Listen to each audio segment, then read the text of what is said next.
আলহামদুলিল্লাহ, আমরা এখন রওনা হচ্ছি জাবালে সোর পাহাড়ের নিচে। আমরা আস্তে আস্তে অনেকটা পথ আমাদের পাড়ি দিতে হবে ইনশাআল্লাহ। ওই যে পাহাড়টা, ওই পাহাড়ের চূড়ায় উঠতে হবে এইভাবে ঘুরে ঘুরে। আল্লাহু আকবার কাবীরা।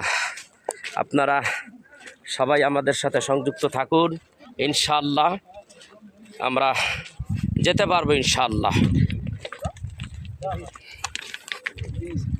আরও উপরে সব দৃশ্যগুলো দেখাবার চেষ্টা করবো ইনশাআল্লাহ। ইনশাআল্লাহ 3 ভাগের 2 ভাগ উঠছি, আর 1 ভাগ আছে। প্রিয় দর্শক, শরীর ঘাম এবং শরীর চলে না, খুবই কষ্ট। আল্লাহু আকবার। একটু একটু করে আপনাদের দেখাবো ইনশাআল্লাহ। ওই মাথায় যাব ভাই, ঘুরান, ওই যে ওই মাথায় যাব ইনশাআল্লাহ। আপনারা দোয়া করেন। আলহামদুলিল্লাহ, আলহামদুলিল্লাহি রাব্বিল আলামিন, ওয়াসসালাতু ওয়াসসালামু আলা রাসূলিল কারীম। মহান মনিবের দরবারে শুকরিয়া আদায় করি। আলহামদুলিল্লাহ ভাই, আমরা পাহাড়ের 3 ভাগের 2 ভাগ উঠেছি। সৌর পর্বত 3 ভাগের 2 ভাগ উঠেছি। দেখুন,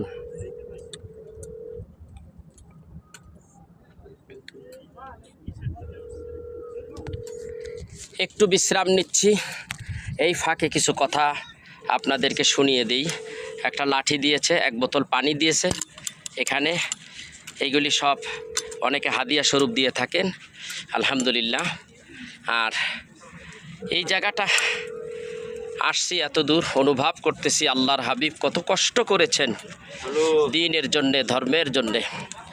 এই কাফেরেরা আমার রাসূলকে হত্যা করার জন্যে যে পরিকল্পনা নিয়েছিল, যেইটাকে দারুন নদওয়া বৈঠক করে, যেমন আমার রাসূল যখন দ্বীনের দাওয়াত দিচ্ছিলেন, বিভিন্ন অঞ্চল থেকে যখন কাবা শরীফে, হারেম শরীফে মানুষের আসতেছিল, রাসূল আরবি সাল্লাল্লাহু আলাইহি সাল্লাম নবুয়াত পাইলেন।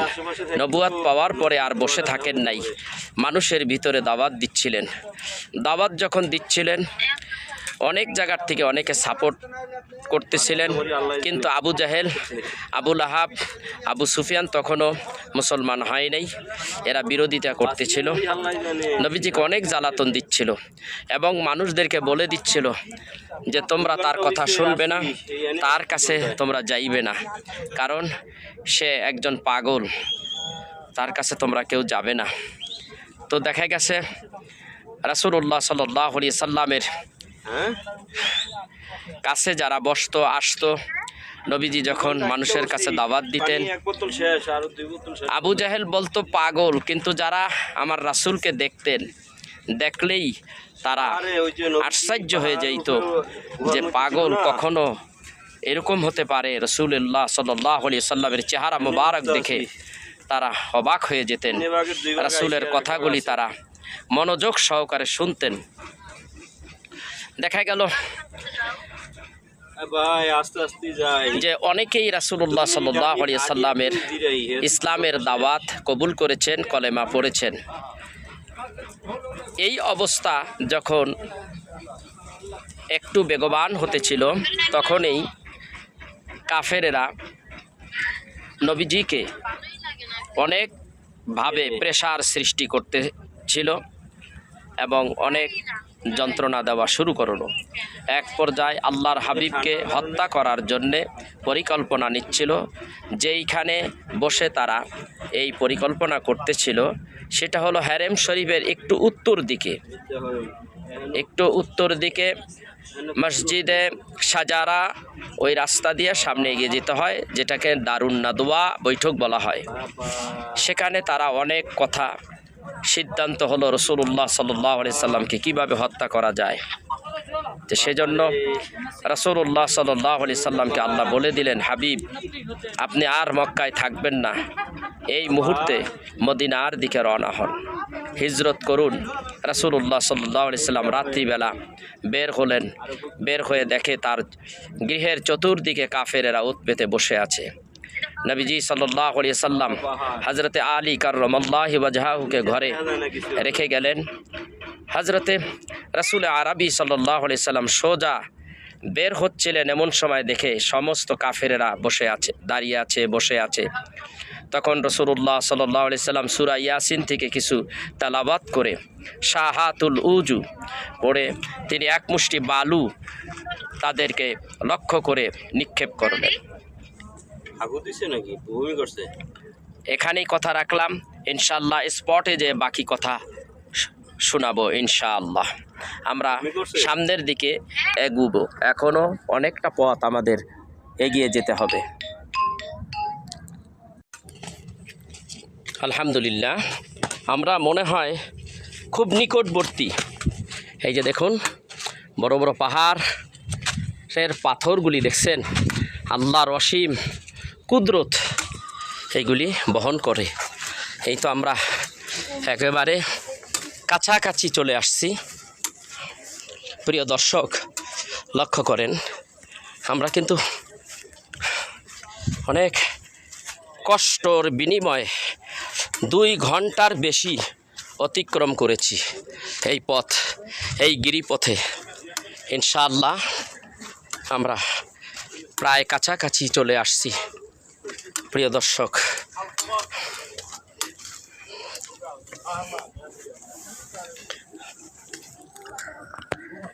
আল্লাহু আকবার কবীরা।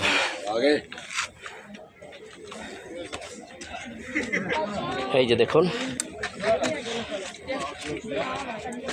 আমি বলেছিলাম কথা যেখানে রেখেছিলাম সেখান থেকে স্টার্ট করছি। এই যে আমরা জাবালে সুর চলে আসছি। এখানে রাসূলুল্লাহ সাল্লাল্লাহু আলাইহি সাল্লাম এখানেই আসছিলেন। আমি যে শুরুটা করেছিলাম যে এক মুষ্টি বালু তিনি হাতে নিলেন, সূরা ইয়াসিন তেলাওয়াত করলেন। তেলাওয়াত করে তারপরে কাফেরদের মুখে চোখে টার্গেট করে মেরে দিলেন। সকলের চোখের ভিতরে সেই বালুর কণাগুলি ঢুকে গেল। ঢুকে যাওয়ার পরে তারা যখন চোখের ভিতরে বালু গেলে কি হয় অবস্থা বোঝেন, চোখ রগড়াচ্ছে। এমত অবস্থায় রাসূলুল্লাহ সাল্লাল্লাহু আলাইহি সাল্লাম তিনি চলে আসলেন সোজা আবু বকর রাদিয়াল্লাহু তাআলা আনহু তার বাড়িতে। এসে বলেন, ইয়া আবু বকর। এক ডাকে দরজা খুলে গেল। নবী ঢুকলেন, আবু বকরকে বললেন, ইয়া আবু বকর, তোমাকে আমি একটা ডাক দিয়েছি, এক ডাকে তুমি দরজা খুললা। এত সোজা না, এক ডাকে তুমি দরজা খুললা, তুমি কি রাত্রে ঘুমাসো না? ইয়া রাসূলুল্লাহ সাল্লাল্লাহু আলাইহি সাল্লাম, আপনি একসময় আমাকে বলেছেন মক্কা ছেড়ে মদিনায় হিজরত করতে হবে, তখন আমি তোমাকে একটা ডাকের বেশি 2টি ডাক দিতে পারবো না। সেজন্যে নবীগো রাত হলেই দরজাটা লাগিয়ে, পিঠ লাগিয়ে, দরজা লাগিয়ে পিঠে হেলাম দিয়ে আমি দাঁড়িয়ে থাকি। ইয়া রাসূলুল্লাহ, কখন জানি আমার হাবিব আসবে, আল্লাহর হাবিব আসবে। এই যে দেখুন এখান দিয়ে ঢুকতেছে মানুষ, কখন জানি আসবে, সেই জন্যে আমি দাঁড়িয়ে থাকি। ইয়া রাসূলুল্লাহ, আপনি বলুন কোথায় নিয়ে যাবেন আমাকে? রাসূল বলেন, এই মুহূর্তে আমরা হিজরতের নির্দেশ এসেছে, আমরা হিজরত করব। রাসূলুল্লাহ সাল্লাল্লাহু আলাইহি ওয়াসাল্লাম হিজরতের জন্য রওনা হলেন। আবু বকরকে নিয়ে সোজা এই সৌর পর্বতে এখানেই চলে আসলেন। এখানেই তিনি আত্মগোপন করলেন। তো কাফেরেরা এখানে ঢুকে পড়লেন। এখানে দাঁড়িয়েছিলেন। এই যে দেখেন এই গর্তটা, এখানে দাঁড়াইলে গিরা দেখা যায়, এখানে দাঁড়াইলে গিরা দেখা যায়। হযরত আবু বকর রাসূল আরবি সাল্লাল্লাহু আলাইহি ওয়াসাল্লাম এটার ভিতরে থেকে দেখতে পাচ্ছিলেন যে কাফেরদের, মুনাফিকদের গিরা দেখা যায়। তো এই গিরা দেখা যায়, সেই জন্যে তারা বলতেছিল, আবু বকর বলতেছিল, ইয়া রাসূলুল্লাহ,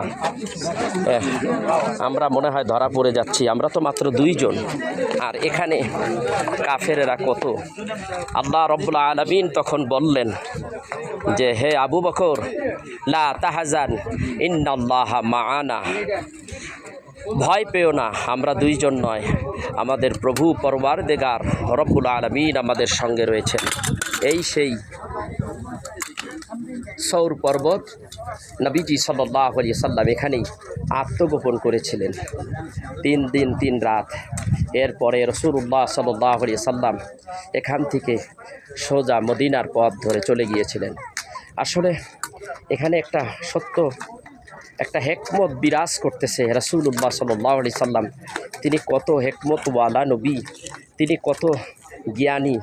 নবীজি হিজরত করবেন, যাবে উত্তর দিকে, উত্তর দিকে যাবেন, কিন্তু উত্তরে না যাইয়া তিনি চলে আসলেন দক্ষিণ দিকে, একেবারে কাবা শরীফের পিছন দিয়ে তার নিজের বাড়ির দিকে থেকে সোজা তিনি চলে আসলেন একেবারে কেদুয়া মেসফালা দিয়ে একবারে সোজা সৌর পর্বতে। এই সৌর পর্বত সেই সৌর পর্বত গারে সুর। এখানে মানুষেরা এসে 2 রাকাত নামাজ পড়ে, তারা নবীর প্রেম ভালোবাসায় এটুকুটে। ভাই, আমি একটা কথা আপনাদের স্পষ্ট বলি, আপনি যদি হজ করেন, হজেও এত কষ্ট না, এক সময় টানা 2-2.5 ঘন্টা এত কষ্ট এখানে উঠতে। তো এখানে উঠলে যে কতটুক সওয়াব হয় বা কতটুক নেকি হয় আমি তা জানি না, তবে এতটুক জানি যে এখানে যারা ওঠেন রসুলের প্রেম ভালোবাসা নিয়ে ওঠেন, তাই না? নবীর প্রেম ভালোবাসা না থাকলে এত কষ্ট করে এই সৌর পর্বতে কেউ উঠবে না। নবীজির মোহাব্বতে আমরা এখানে এসেছি। প্রিয় দর্শক, অনেক কথা এখানে হিজরতের কথা বর্ণনা করলে শেষ করা যাবে না। ওই যে মক্কা টাওয়ার দেখা যাচ্ছে, তো আমি আর কথা দীর্ঘায়ী করব না, আমার এখানে কিছু কাজ আছে, ভিতরে ঢোকার চেষ্টা করতেছি। ইনশাআল্লাহ আপনারা দোয়া করবেন। আমরা পুরাটা হয়তো দেখাইতে পারবো না, এটার ভিতরে অনেক মানুষ রয়েছে।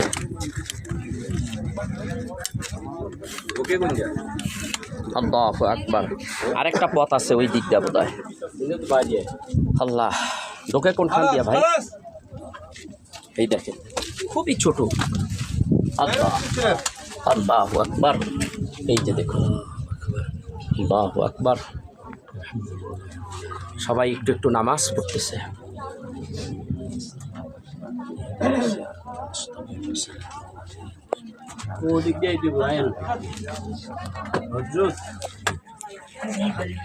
নামাজ হচ্ছে।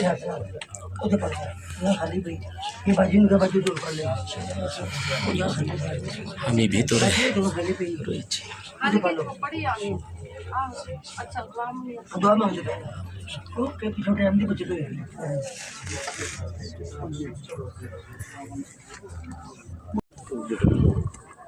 এই যে আমরা এখান দিয়া ঢোকার চেষ্টা করতেছি ইনশাআল্লাহ।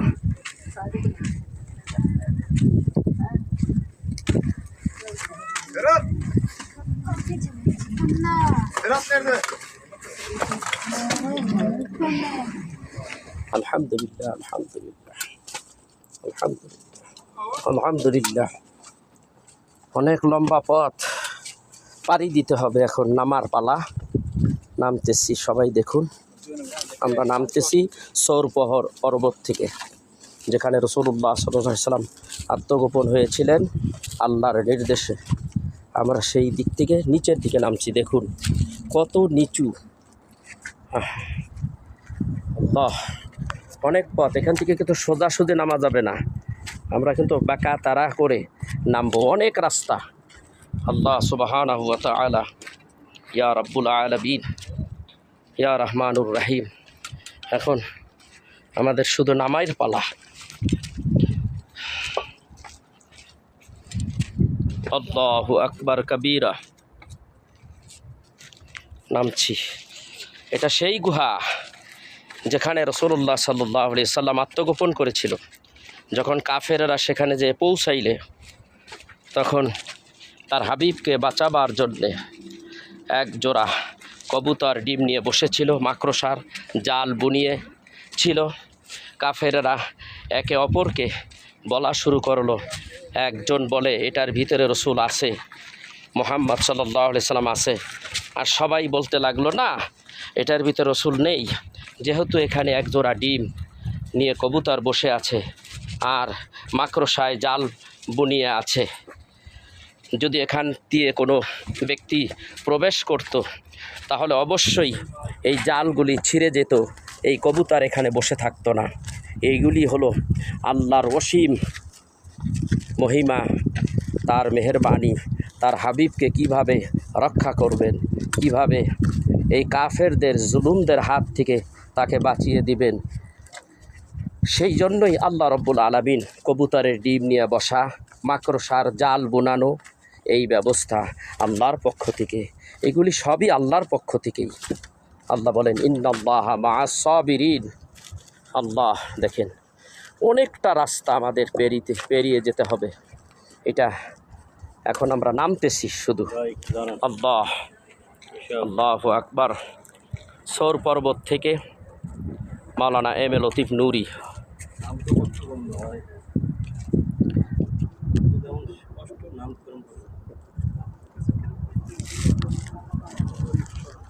সহজ কিন্তু তলাটা ব্যথা করে।